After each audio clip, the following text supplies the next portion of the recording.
What's good, y'all? Welcome to an episode of Buzz Boys. And today we got some exciting news um, from Woj Bomb, that the Hornets were able to be a third team and help facilitate a trade between the Dallas Mavericks and the Warriors for Klay Thompson. Now, the deal is still being worked on, but as far as it seems with our part, we're good. We are getting Josh Green for what seemingly seems like just two second round picks. So, hey, Jeff Peterson, bro, hey, he cooked. He cooked with the Reggie Jackson deal. Just a few days ago, we got Reggie Jackson. Yes, again, we got Reggie Jackson and 3 second round picks in return for nothing, just to kind of just eat cap space, and his deal is only 5 million. So I actually like that move for us. And even if we don't sign and trade or do anything else with Reggie Jackson, the player himself is good. I mean, he averaged 10 points on a championship team, still helped the playoff run this year. Gave him good minutes when damn, my mind just went blank when Jamal Murray went down. So I mean, if we end up keeping Reggie Jackson, I mean, hey, that's cool. We do have a lot of guards right now. But hey, we'll worry about that problem when it gets to it. Us getting Josh Green, man, I'm happy at the end of the day. Defender, pretty much 40% 3-point shooter. He shot 39% this year. He shot 40% last year. He's used to playing with a ball dominant guard and Luka, so I mean he should fit well with LaMelo. And man, I'm happy about this, bro. We got him pretty much for free for some second round picks, bro. And I mean, it's really honestly for free when you think about it, because we just got the 3 second round picks for free just a few days ago. Then we send two to the Mavs, and it says Warriors and Mavericks still working through details of signing trade, which includes Hornets sending the Mavericks 2 second round picks for Josh Green, sources tell ESPN. One of those picks could end up in Golden State. So, okay, we send one to the Mavs, we send one to Golden State, whatever, who cares? But, I mean, imagine that we end up just sending one to the Mavs, one goes to Golden State, and it's like we just got Josh Green for seemingly 1 second round pick. Like, yo, can we just keep trading with the Mavs and the Thunder? And let's just keep trading with the Mavs and the Thunder, bro, because we put belt to ass when it comes to trading with them. I mean, we got the first time around Grant Williams, Seth Curry, first round pick. And I mean, you could kind of tag this along to this trade. I mean, now you could pretty much just add Josh Green in there, who we initially wanted when we did the PJ trade, but the Mavs weren't willing to come up off of Josh Green. And I understand why, because he did contribute during their finals run. In that last game, I think he had like 14 points or something like that. I was looking at it earlier. So, I mean, the Hornets, we're getting a 23-year-old player who has, I mean, playoff experience, went all the way to the finals, and at the end of the day, average 8-9 points, gonna come in, play good defense, and I mean, perfect 3-and-D guy. So, I mean, I'm pretty happy, bro. Like, I just don't see how, people are, I mean, yeah, in that last game, he had 14 points.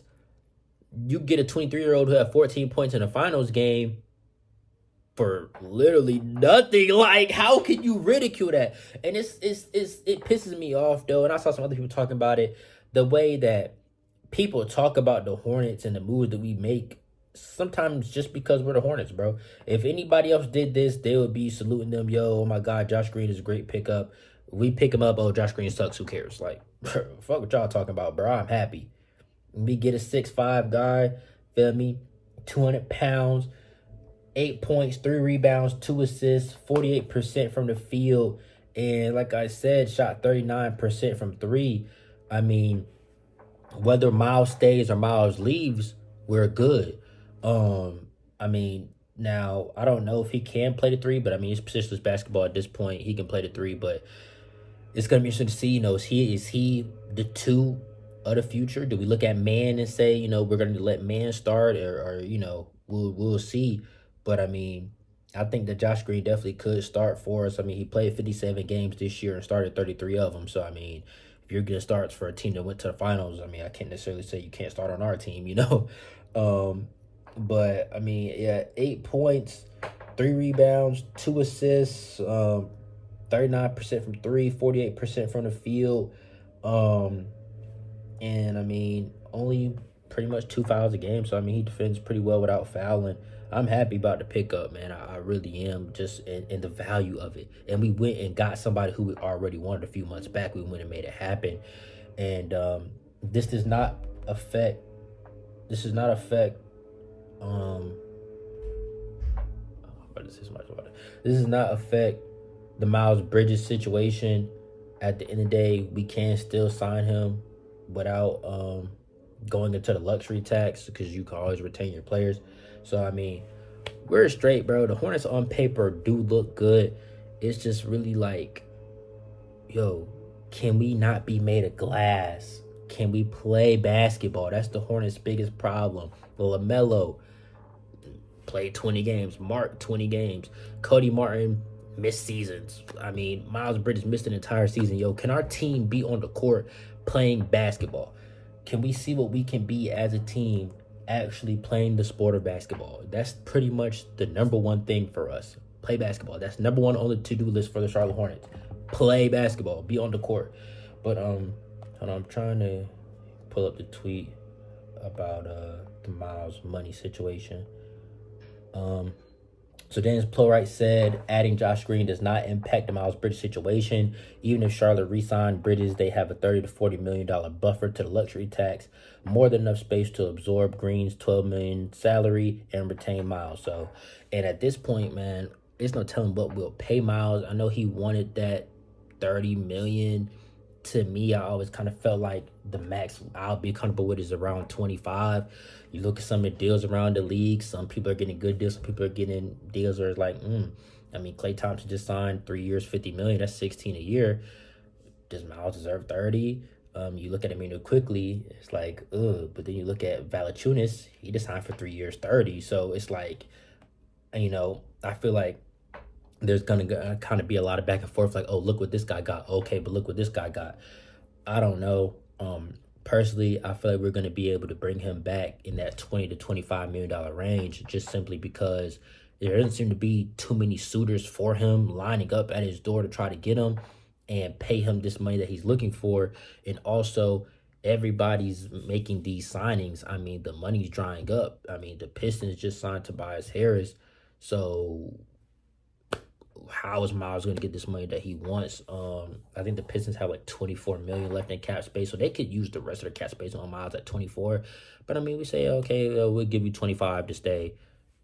Boom, deal's done. So I mean, we'll see what happens, but for the most part, I think that Miles will be a part of this team, and I'm actually excited. Like, bro, we are making good moves.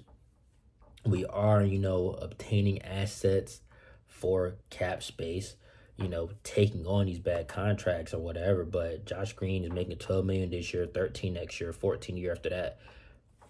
That's not bad at all, bro. I'll take that. Like, and I mean, even Reggie Jackson on a $5 million deal, he just averaged 10 points on a playoff team and went to the finals and won a ring the year before that. I'll take a player like that, especially for $5 million. We did cut Seth Curry and JT Thor the other day. I was gonna make videos on this stuff, but stuff just kept happening, so I didn't get a chance to. But yeah, we did cut JT Thor. We did cut Seth Curry, but we talked about potentially bringing Seth Curry back in free agency. We had to cut him before July 1st, or his contract was guaranteed. So I mean, we cut him for $4 million. We bring him back for $2 million. Cool. But like I said, we do have a lot of guards, so it's going to be kind of interesting to see. I feel like Man is locked in. Obviously, now Josh Green is locked in. We'll see what we do with Cody Martin. And I mean, Cody can play the 3 too, but I mean, we'll see what happens. Mitchich, 30-year-old rookie, now turning 31. We'll see what, at the end of the day, we have Nick Smith Jr. We, have second-round pick in KJ Simpson, who I like, by the way, and I am going to do a video on him. I just didn't get the chance. So I mean, we'll see what we do. We do have a lot of guards, like I said, but I'm excited to see this team. I mean, you could potentially have LaMelo, Josh Green, Brandon Miller, Miles, Mark, and then but really, I mean, we could go with a big lineup. If we keep Miles, we could go with a big lineup. Brandon Miller at the 2, Miles at the 3, which I like. I think Miles is a 3. He's a slasher. I want him on the wing instead of being an undersized 4. I just like Miles better at that 3. And him and Grant Williams are kind of the same size, but I feel like Grant's game is more centered around kind of being in the post, playing bully ball. So I mean, Brandon at the 2, Miles at the 3, Grant at the 4, or Saloon at the 4, Mark at the 5, and then your benches. I mean, Trey Man, I'll probably say, yeah, Trey Man, Josh Green, Cody Martin, Grant Williams, Nick Richards. That moves me. That moves me. I mean, I think we could be straight. The only thing that I do wish that the Hornets would have did, man, is tried to sign Jalen Smith, man. The Bulls got him 3 years, $27 million, and it's like at $9 million a year, bro. I would have loved Jalen Smith, bro. We need a big that can shoot. That's the only thing that the Hornets do not have and haven't had in years. We don't have a center that can shoot the ball. Mark Williams can apparently shoot, but he hasn't got the chance to show that because he hasn't got the chance to develop because he's not playing. We wasted the first year on Plumlee foolishness. Then he gets hurt this year. Like, yo, we're wasting years, bro. We're wasting years in development. But anyways, I'm wrap this up. I'm not gonna keep it too long. Hopefully this deal does get finalized and locked in, and we're able to, get Josh Green. Everything goes good. Just because this deal is still in the works, we have no clue. Really, what are the Mavs sending to the Warriors? Like we really don't know the details yet. It's just kind of, okay, Josh Green comes to Charlotte, two picks. Klay Thompson goes to the Mavs, got the amount, but we don't really know what's going back to the Warriors yet. So we'll see on that. And anyways, I'm sure, got to make some more content soon. At the end of the day, it's a lot of things going on right now. Hopefully Miles signs today, tomorrow, soon, and it's not drawn out like it was last summer. Our first summer league game is July 6th, so we have that coming this week as well. So it's going to be a lot of content.